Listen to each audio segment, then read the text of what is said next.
executive recruiter focused primarily on high-tech startups, and that all started back in the late 90s in the Silicon Valley, and he's come to Austin and has continued that many years. He was also a job search coach and actually has written some books or booklets and workbooks on that that I found particularly helpful as well. Prior to that, he was a consultant with McKinsey and Company and a manager at GTE. He's a graduate of University of Texas, Hook 'em Horns, as well as the University of South Florida. He's got 2 adopted kids, and what he described was he's an old man with young kids. One's 13 and originally from, actually a local child that he adopted from East Austin, and the 5-year-old is originally from Indonesia. So Scott's been working with Paul Hooper, who you'll meet here in a little bit. Paul's a data architect, software development manager, and they've worked over the last month kind of applying a lot of Scott's principles. And so I just welcome both of them today. And so Scott, thanks for coming and sharing with us this morning.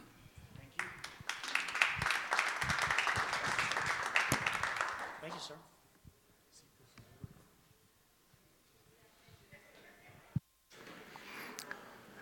Travis, we good? All right. Good morning. Thanks, everybody, for coming. We're going to talk this morning about digging for data with Detective Paul. And even though that title may not make a bunch of sense right now, hopefully when we're done, you'll look back and go, that makes a ton of sense. And it's a good thing for all of you to learn how to do and practice.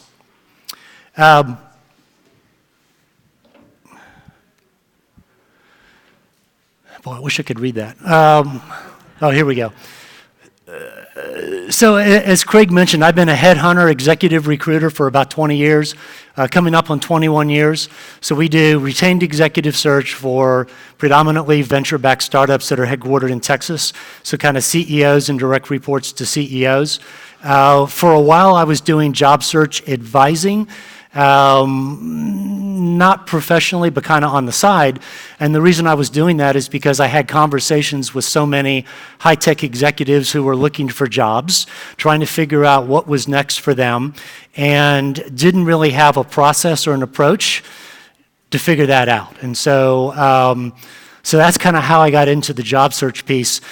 Personally, career-wise, I'm a former software developer, so ridiculously analytical, well-organized, process-oriented, somewhat curious, disciplined, and also introverted.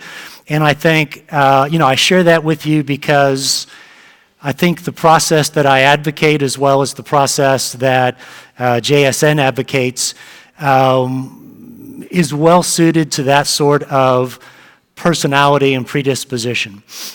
I've used the process myself. That's how I became a recruiter back in 1998.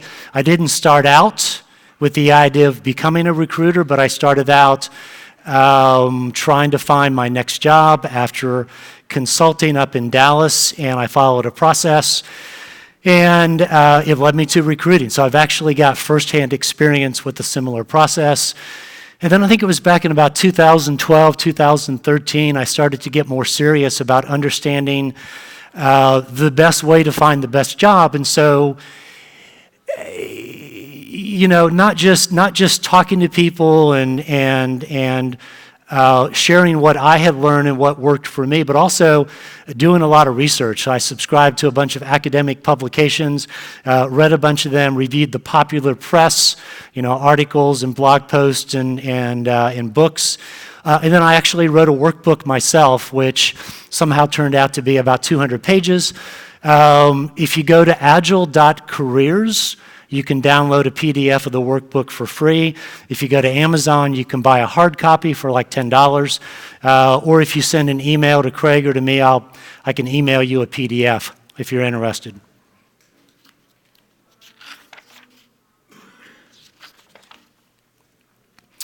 Wanted just to give you some background and share with you some of my biases, my decidedly biased perspectives. So I believe the best way to find not just any job, but to find the best job is through networking, and more specifically, networking outside your network by expanding your network, by networking with people in a target list of companies. We'll talk about that more in a moment. And I think that approach aligns very well with what Craig teaches here at JSN. So, you're probably not going to find your next job through a recruiter, not through a job site, not through a corporate posting. I think there's evidence that suggests that once a job is posted, whether it's on Indeed or Monster or a corporate job site, that the competition is ridiculous. So the best way to find the best job is through networking. I would also tell you that almost no one does it well unless they're taught how to do it. So I've had conversations with wildly successful high-tech executives, CEOs and VPs, and they've done very well in their careers, and for whatever reason, they find themselves thinking about what's next, looking for their next job, and they have no idea how to begin. So you're not alone if all this is new to you and you're struggling to master it. Nobody knows how to do it. I would also add that the top-down career model is pretty much dead. It's old school. So the idea of long-term career planning when you graduate from college or high school and then going to work for a company and staying there for 30 years and then retiring in Florida, some people still do that, but not as many as who used to do that. So I think what's become more prevalent today, the new school, is to conduct a series of successful job searches to build a great career one job search at a time. One of the implications of that, so the model's kind of been flipped upside down.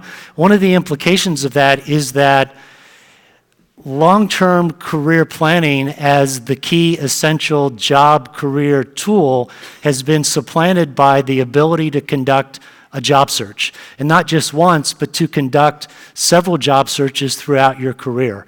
So all that to say that, this stuff about job search is worth learning and worth mastering, in my opinion. So I want to talk just for a minute about the recruiting process versus the job search process, because I actually believe they're extraordinarily similar, if not identical. Okay? So when you're looking for a job, you focus your search. You may pick a job title or a number of job titles, but you focus your search. You identify a list of target companies that hire people like you. You identify people at those companies or in the ecosystem that do your job or a similar job that can help you network your way into those companies, and then you connect and network. Okay, that's exactly what I do when we're doing a retained executive search. So we're doing a search for a VP of sales. I put together myself a list of target companies where I think we're likely to find VPs of sales that are going to be qualified, at least on paper, with the right experiences to do the job we're trying to fill. Then I find sales executives in those companies that I believe could do the job, at least on paper, and then we reach out to them and connect and network. So all this to say that even though I've only done a job search once in the last 20 years, I've done this process hundreds of times over the past 20 years. And so I've become pretty familiar with LinkedIn and other tools that I think are extraordinarily valuable, whether or not you're doing recruiting or conducting a job search. All right. This is Detective Paul Hooper, right there. Hi, Paul. So Paul's not really a detective, but Paul and I talked 3 or 4 times over the past month and a half or 2 months. And we talked about his job search and kind of what he was trying to accomplish and where he was stuck. And as a result of those conversations, Paul became a detective. So just briefly, if you look at Paul's focus, target titles, He's looking for data architecture roles, software developer roles, solution architect roles, etc. If you look at target companies, he had a small list, but one company he was particularly interested in was Apple in Austin for a number of good reasons. So we just focused on Apple because when I first talked to Paul, there was one person he kind of knew at Apple, but not really. And he didn't really know anybody else at Apple. He didn't know anybody at Apple who was doing the kind of job that he wanted to do. So he was a little bit stuck with how to expand his network and start networking his way into Apple.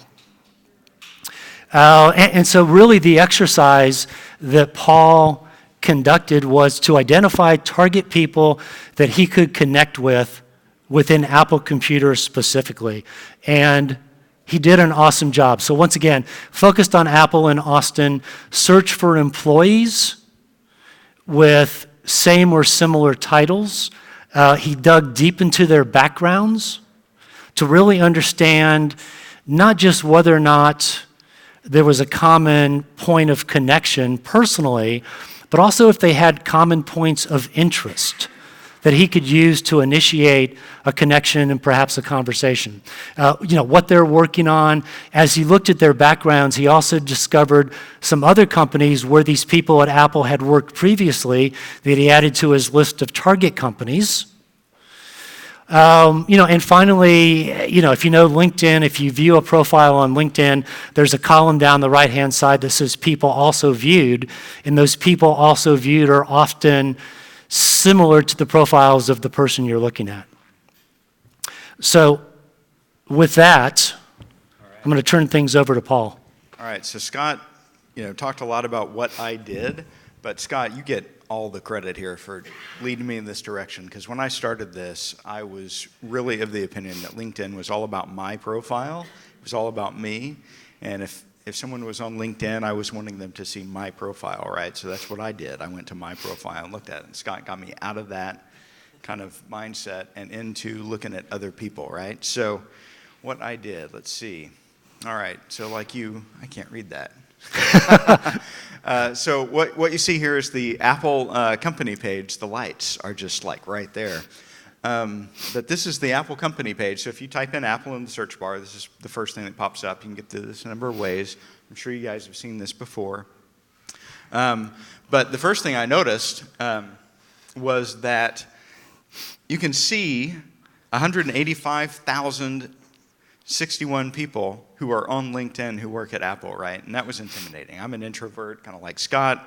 I don't want to talk to 185,000 people. That does not sound like a good time, right? But if you click on people here, you can actually see who those people are, right? And you get a list. And first, it's broken down by where they live and where they studied, right? So what Scott taught me is you can click on the location. So I clicked on Austin, Texas, because that's where I'm wanting to work. And I also typed in data architect in the search window. And what that did is it narrowed my search down to only 119 employees, right? So much better than 185,000 people, right? A lot less intimidating. And the people who are in the list, I immediately found interesting, right?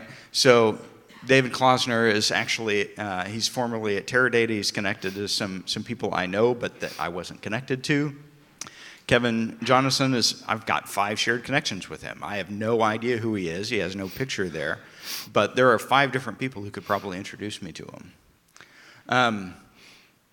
And so that was actually really encouraging. As I clicked on these people, I clicked on these profiles, I found out things about them that we had in common interests and things that they were posting about, and interesting insights into who they were and what they were doing, not only at Apple, but in jobs that prepared them for getting a job at Apple, right? So what I did is, as I clicked on each one of these individual people in the search, I had an Excel spreadsheet going, because I'm nerdy like that. I'm a data architect. That's what we do. And I just put their name in there. I copied and pasted their name, and I copied their LinkedIn headline. I wrote some notes on some of them, but some patterns started emerging. I found this is what a senior person looks like. This is people I'm connected to, but I'm not connected to, right? I also found that Apple has been hiring a lot of data science managers in Austin. In fact, they've got They've got 4 new ones that just started working as a data science manager in the last few months. And there are a whole bunch of other people who are already data science managers who moved up from just simply being a data scientist, right? So there's a lot of internal promotion going on for that job, AKA I'm probably not going to get it by applying online. But it was really insightful. I also found, you'll notice, Scott Uhrig is on there. So Scott Uhrig is a guy I wasn't connected to on LinkedIn, but I knew him back from working with him at Freescale a long time ago. And I found out, hey, they're actually doing some silicon development work in Austin, which I didn't know before. Nitin Singh changed his name to Hiring. And he put on his headline that he is hiring ML engineers and data scientists, right? So people will actually change their name to Hiring to try to get you to connect with them, right? So this sort of thing made it a lot less intimidating to me, especially as an introvert, to reach out and contact these people, right? Another thing that made it easy to reach out and contact with these people, which I haven't actually taken advantage of, but Scott pointed me to this tool called Lucia, which if someone doesn't publish their email address or phone number out there in the public, Lucia will actually, using their LinkedIn profile to establish an identity, it will give you, if you either sign up for the free trial or pay for it, it'll give you what their email address is and their phone number, right? So that way you can, stalk them professionally. So another result that happened, so on LinkedIn, if you're a premium member, you get this graph of people who viewed your profile, and a neat thing happened. So you see that spike over the 2 weeks? This is when I'm clicking on everyone's profile picture, right? So what happens when you click on someone's profile picture? What happens when someone clicks on your profile picture? You find out. Yeah, exactly, right? People see that you're looking at them, and they're like, I wonder why he's looking at me. I'm going to see what he's about. So they get interested in me, right? So I had multiple people from Apple click on my profile. And what do you want people to do when you're looking for a job at a particular company? You want people who are in that area to click on your profile and learn about you, right? Pre-engagement. So I thought that was a really cool, unexpected bonus. So just sum up, amazing how much you can learn on LinkedIn. There's just tons of information about things that you wouldn't expect to be published out there because people are individually putting that information out there. We're a lot more connected than we think we are. I had a lot of connections that just simply I didn't have connected to me on LinkedIn yet, right? I hadn't reached out to them and actually done a connection. There's also a high count of common connections. Like one thing I found out, I was interested in working at Spark Cognition, and a good friend of mine who I use as my #1 employment reference, his son works at Spark Cognition, but yet he's a third-level connection to me. It's because he's not connected to his own dad. And I was a little bit judgmental about that and thinking, I can't believe he's not even connected to his own dad, but then I realized I'm not connected to my own dad either, and so I corrected that. But then also, discovering common connections or interests made it a lot easier to want to connect with those people. And you appear as someone interested in them, right? You get out of your own head. LinkedIn is not just a place to post your resume online. It's a place to get out of your own head, stop worrying about your past and focusing on you yourself, but actually start to see what other companies need and what other people are doing and frankly, who they're hiring, right? So this was really educational, informative, encouraging, motivating. So Scott, thank you. Thank you for that. You're welcome. Thanks, Paul. Great job. Thank you, sir. Do you want to do that at the end? Yeah, I've only got a couple more slides, so let me whip through those, and then we'll have plenty of time for questions. So I ran a couple of additional LinkedIn searches just out of curiosity, and I wanted to share those with you guys. So, I use Solutions Architect instead of Data Architect as a title. That's one of the target roles that Paul is using. So wouldn't it be nice to know, as you're building a target list of companies, which companies employ the most solutions architects in Austin? So there's the answer. So those would be interesting companies to at least explore, potentially include on your target list. which companies hired the most solutions architects in Austin in the last 12 months? So which ones are growing? Which ones are hiring? So you'll notice that on the last slide, AWS, they've got 59 solutions architects, but they've hired by far the most in the last 12 months. It's also interesting if you scroll down, there's Whole Foods Market, which you wouldn't suspect is hiring data architects or solutions architects, and then you go, oh, well, they're now owned by Amazon. Amazon is all about the data. So that's a company I never would have considered, and maybe Paul wouldn't have considered as well, that perhaps he's going to add to his target list. LinkedIn? I can't remember. I don't remember. I mean, I use LinkedIn so often and so frequently that I don't know exactly how I did this, but if you send me an email or send Craig an email to send me an email, I'll go back and check and I'll send you a response. I also thought in terms of common connections, since Paul went to Baylor, graduated from Baylor, it would be cool to know, well, gee, which companies in Austin have the most solutions architects who attended Baylor University? So we got another list. And finally, my last slide is a homework assignment. So it's not mandatory, but it's highly recommended. Spend some time and learn how to search for people and companies on LinkedIn. It may require a premium subscription. I'm not sure. I do have a premium subscription. I can also tell you, I think, Paul, you do as well. I can also tell you that LinkedIn has so many different levels of subscriptions now that I've lost track of which ones cost how much, which capabilities, but so keep that in mind, but I think it's worth exploring. And seeing what you can do on a free subscription versus perhaps a paid subscription. Pick a target company or two like Paul did with Apple and search for people with titles similar to the job you want. Okay? You could be looking for peers. You could be looking for subordinates. You could be looking for hiring managers / bosses. All of those folks might be interesting people for you to connect with. Dig into their background. Look for common contacts, common interests, like Paul did. You could try to find their emails using Lucia or another free email service. Lucia does cost money, but it's month to month, so you can cancel your subscription at any time. I think there's a free trial period. It's $75 a month for 2 seats. So if you go in with another person from JSN, it's $37.50 a month. It might be a good investment for 2 or 3 months. A lot of times you get personal emails, not just work emails. A lot of times you get cell phone numbers. Not all the time, but sometimes.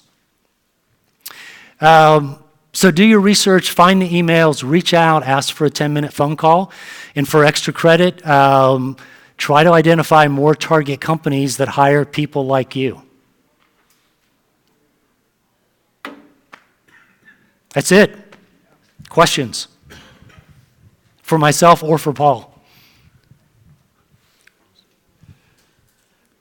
First question, I guess, is when you were looking at Apple, Paul, you said that you focused on certain job titles, but I've heard that Apple has a different set of titles than other companies may have. How did you go about dealing with that? Good question. So LinkedIn will, in their search results, show you who's the closest fit, right? So I only had 2 people come back as data architect. I threw in a few other things, data science manager. I actually got titles off of job postings. And it not only shows you who's an exact match, but ranks your searches based on things in their past, things in their profile, that sort of thing.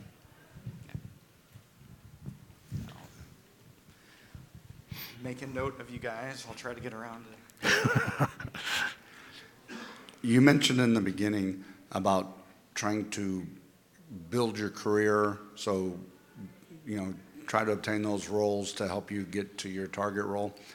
What if you're later in your career now and you've kind of done that, but not with the intent of doing that, but now you really want to start getting into those roles where you feel like your experience best fits, but you don't necessarily have the exact progression to put you there. Do you have any recommendations on that? Every situation is a little bit different and a little bit contextual. So not knowing more about your situation, it's hard to give you specific advice. But so if you're looking for, so Paul's looking for a data architecture job or a solutions architecture job. If you look at his background on LinkedIn, if you look at his resume, he's been doing that or something similar for his entire career. So his next job is substantially the same as what he's done. If you're looking to do something substantially different, that can be an impediment. That can be a challenge. You're asking a company to hire you to do something that you haven't done before, at least professionally. So, there's two approaches. One is persist, try to find a company that will take a chance. Number two is go to work for a company doing a job that you've done before, or a similar job that you've done before, but for a company that has that employs the kind of people that you want to move in the direction of, and then try to make that transition within the company. Yeah, that's usually, so that's a less direct route, but it's a less risky path. I mean, does that kind of answer your question? All right. I think at some point, if you're able to help people navigate through the process that you're using on LinkedIn, I have a premium subscription, and I was trying to do a very simple search a couple of days ago, and it looked like the filters were missing. I've even though I'm paying for a premium account, I've had LinkedIn repeatedly shut me down and say, "You're doing too many searches." I'm going, "That's what I paid you for." Yeah. So maybe another class later about the navigation specifically about how you got to all of this, because I was looking at my mobile account while I was doing that on Apple, and I just wasn't seeing the same thing at all. And I switched to the desktop version and still wasn't seeing what you were seeing up there. Oh, interesting. Yes, I am definitely not a LinkedIn expert, but they do exist. And my guess is it wouldn't be tough to find one here in Austin to come in and give a presentation. Yeah, I mean, About the navigation you've already done, so how you navigate. So part of it was Paul navigating. So I don't know how he did that. Well, I will say that I noticed specifically, like LinkedIn would come back and say, hey, 19 connections match this search, but then I would only see 12 of them. Some people in their profiles have show up in searches turned off, right? Like I just had an interview with a hiring manager at a company, and he had his profile turned off for searches, right? I searched for him by name, by company, all kinds of different ways, could never find him. As soon as he clicked on my profile and looked at it, he showed up in the people who viewed my profile, and then I was able to click on him and he showed up all of a sudden, right? So there's a lot of these things that people are protecting their privacy and turning off features, and that's a potential reason why you're not seeing people show up.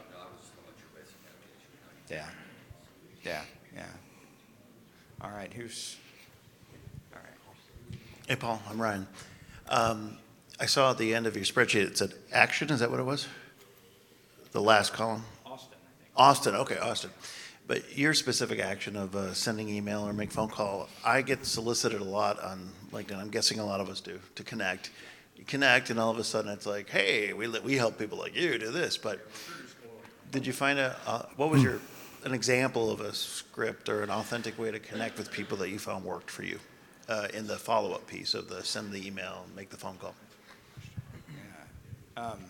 So to be honest, I'm kind of learning this stuff like you guys. I'm a job seeker myself, and I got to stay behind the speakers.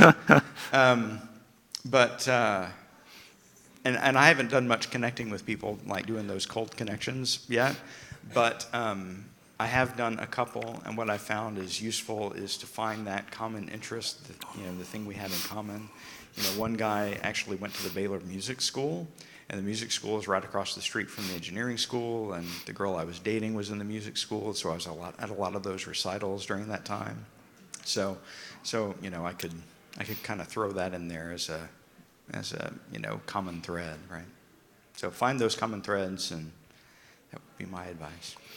I think once again, every situation is a little bit different and contextual, but I think in general, if you're looking for a job with a company that hires people like you, hiring is arguably the number one biggest problem that hiring managers have in these companies, especially in this economy, right? And so if you're reaching out to somebody who's a hiring manager or who is aware that the company might be hiring somebody like yourself, you're not going to get a 100% response rate, but if you reach out to the right people with a short, concise request, maybe a 10-minute phone call, to better understand the company and what the opportunities might be for somebody looking for a data architecture role, you're going to get 15 to 30% response rate.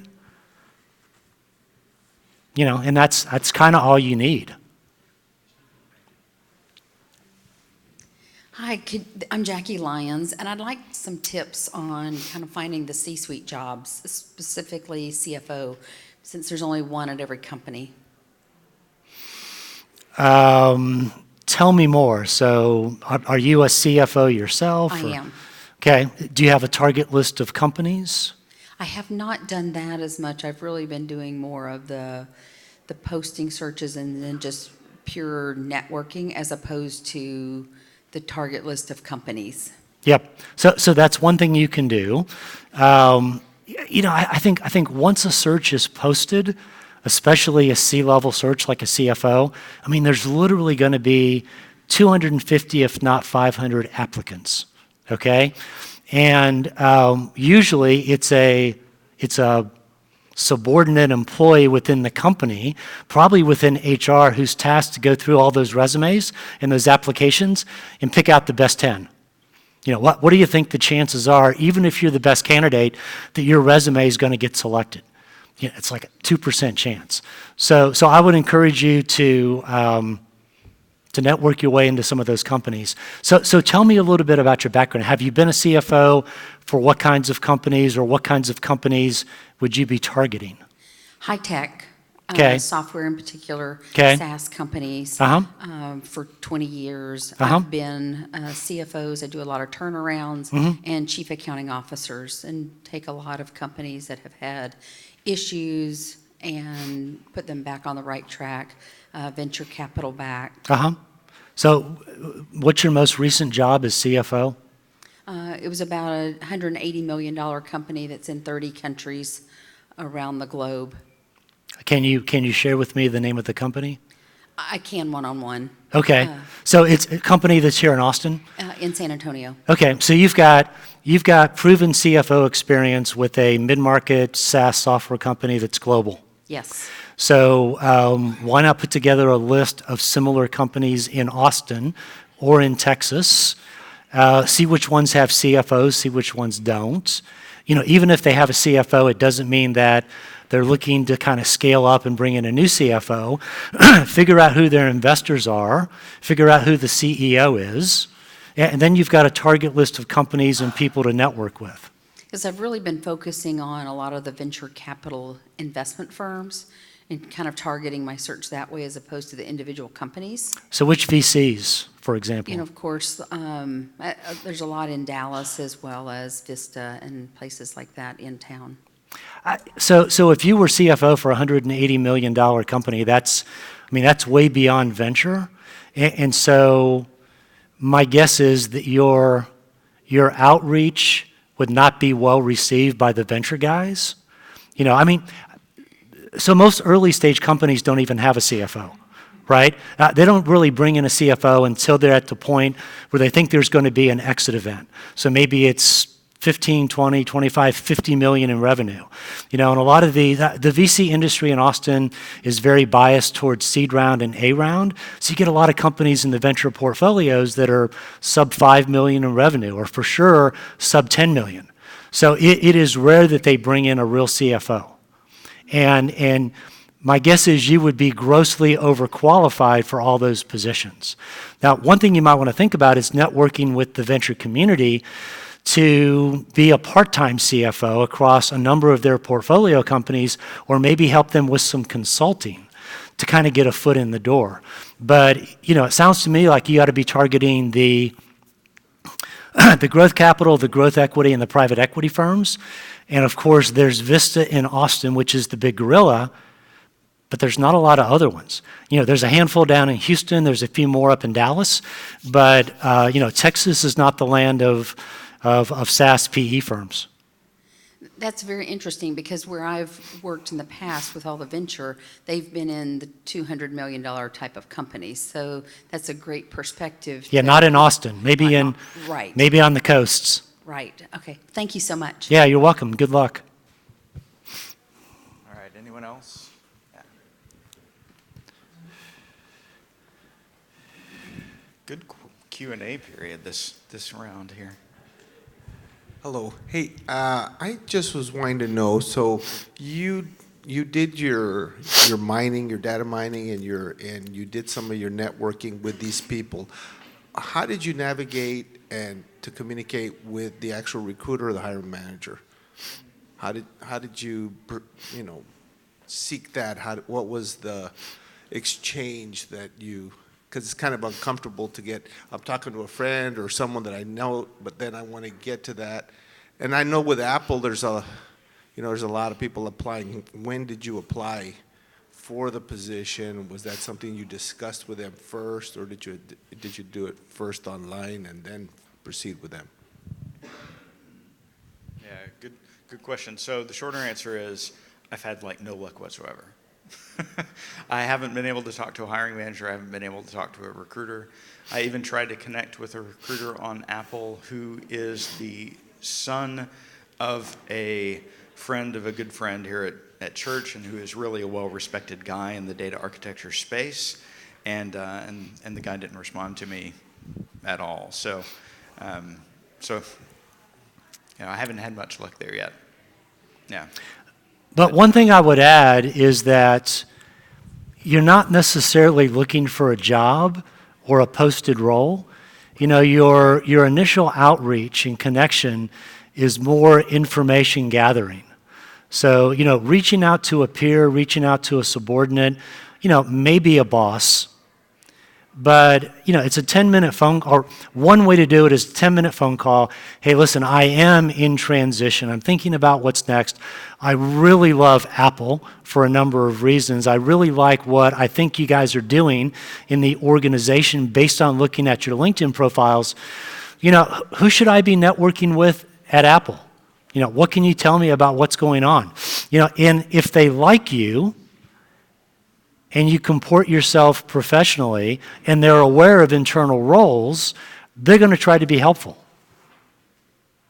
They're going to make an intro to the hiring manager on your behalf.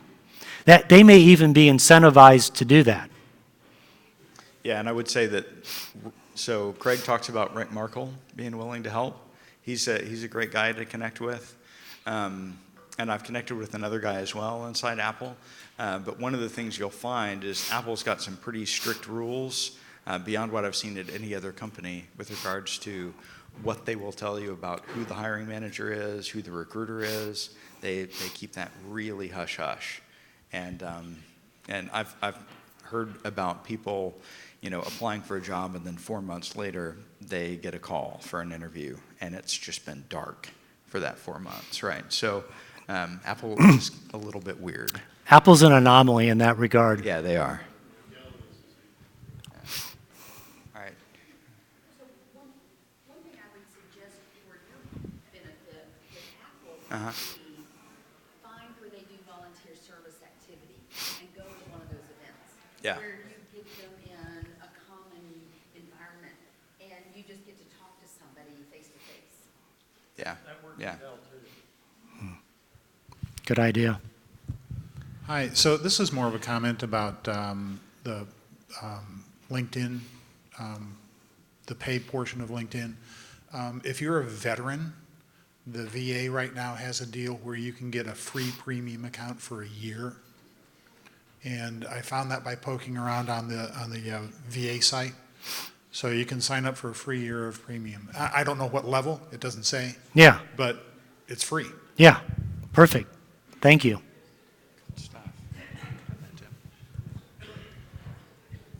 So I wanted to ask you, have you met with Rick? Have you talked? Okay, because I also met with Rick as well, and Rick provided some great insight. Did he invite you to the campus? Did you sit down with him and stuff? Because Rick will take your resume and he'll go through it completely, and he will Appleize your resume. And that's not a word, I just made it up. He will Appleize your resume. So there's things, if you're looking for Apple, I'm just going to give you some insight because he gave me a lot of great feedback. They want your zip code on your address line because they look to see where you're located at. So if it's not on there, like mine wasn't on there, put it on there. They don't hire trainees. They don't want to train anybody. So when you look at a role, they're looking for specific information, for specific relevant experience, right? So that tool to match your experience, I forget the name of it, to match your experience with your resume with the job title, job scan or something like that, use that and don't apply for any roles unless it's 90% or higher. Every recruiter at Apple reads every resume. They don't use the tracking tools, the ATSs. They don't use them. They read every single resume. So there's a lot of things that you can learn about how to get into Apple, but reach out to Rick or somebody else at Apple that can help give you that insight. I'll just add to that. One of the really weird things I learned from Rick about Apple is they hate high-level titles, right? The titles that you see people have at Apple are very humble. And so like they may post a position for like a solution architect or a data scientist, but really it's a very high-level role. And it's really hard to know that from the job postings, and it's also hard to figure that out from people's profiles, looking at what they posted on LinkedIn.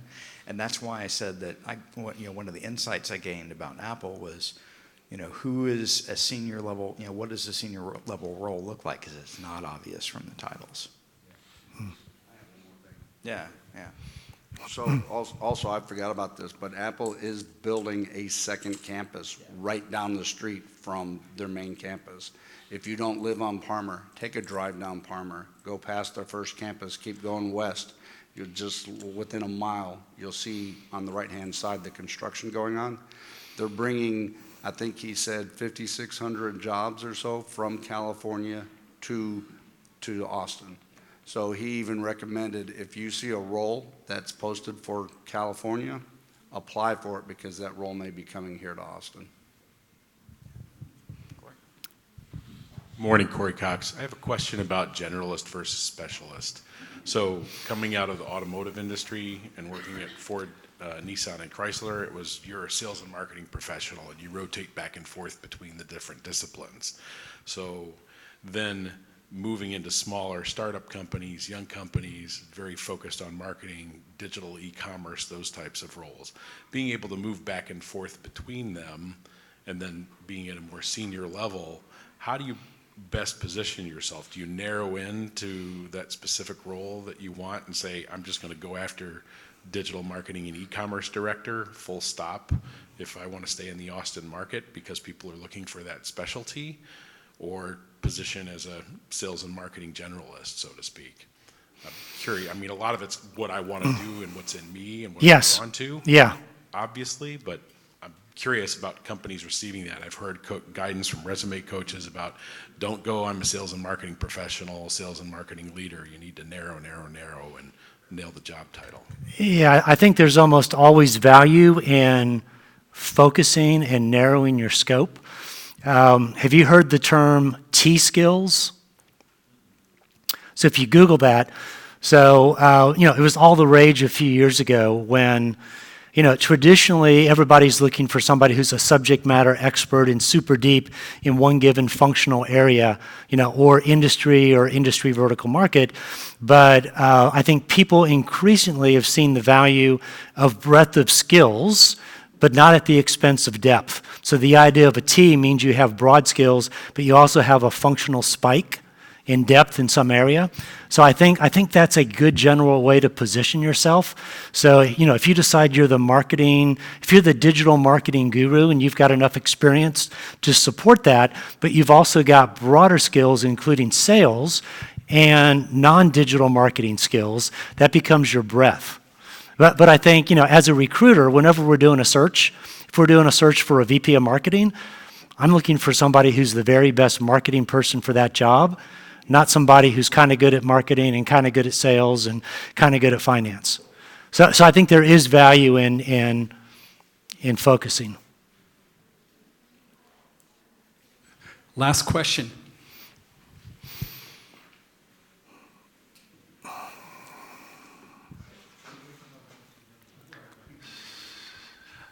One thing that I found is when you are trying to target and you do have maybe multiple depths that you can focus on, marketing, sales, if you're going for a marketing position at one company and the sales position at a different company is different leads, opportunities, you only have one LinkedIn profile. How do you thread that needle on the LinkedIn profile to be able to support both scenarios, even though your resume and cover letter may be customized to that one position? I don't know. I don't know how you do that. I don't know that it can be done. So I think it goes back to being willing to really put a stake in the ground. I mean, are you in the perfect world, are you a marketing guy or a sales guy? I'm an IT guy. You're an IT guy? Okay. I think there's value in focusing. And really having a message on your LinkedIn profile and in your resume, and you can customize a little bit, but if you over customize and you're applying for a sales job and somebody looks at your resume or LinkedIn profile and it says marketing, the good recruiters and the hiring managers see right through that. And so I think you've shot yourself in the foot. So, once again, I encourage you to try to focus. So if you focus on sales as an example, and somebody approaches you with a great marketing job that makes sense, it doesn't mean don't check out the opportunity, but it just means as you're searching and networking to have a focus. Thank you. Sure. We do have time for one last question. Does anybody have a burning question for Scott? Okay, here I come. So I have a little bit of that trick for mine too, is I'm an industrial engineer background, but I can also do manufacturing engineering and technical project management and stuff like that. And what I've found is that if you have a longer list of skills identified in LinkedIn, then those different job opportunities, there's something in the bottom that says, you're 82% more qualified than the other candidates for this job or whatever. And it's keying off your skill list. Yes. So if you have skill list that fits in different disciplines, I think it will still find you. To me, that's more of a key of having yourself pop up as a valuable candidate for a variety of jobs. Yeah. And if I'm not mistaken, the skill list, it's kind of a crowdsourcing sort of mechanism. So you can list your skills and let people vote on them, but then people can also add a skill and vote on that. And so, if it may make sense for you to ask some of your LinkedIn connections to vote some of your skills up as a way to kind of fill in some of the gaps as well. Yeah, but that's a good point. The skills section is often overlooked, but it's it's been around for several years now, and as more and more people vote, it's a really accurate crowdsourcing gauge of what you're good at. And so other people vouching for you. Yes, exactly. Yes. Thank you. And you can accept or not, and you can delete skills that are not. Yeah. Yeah, you can X them off if you don't want that to be part of your skill set. Did not know that. Yeah. Okay, thank you. Yeah, so you can, again, that's all part of building your profile. Well, thank you so much, Scott. Thank you, Appreciate Craig. coming. Sure thing. Good job.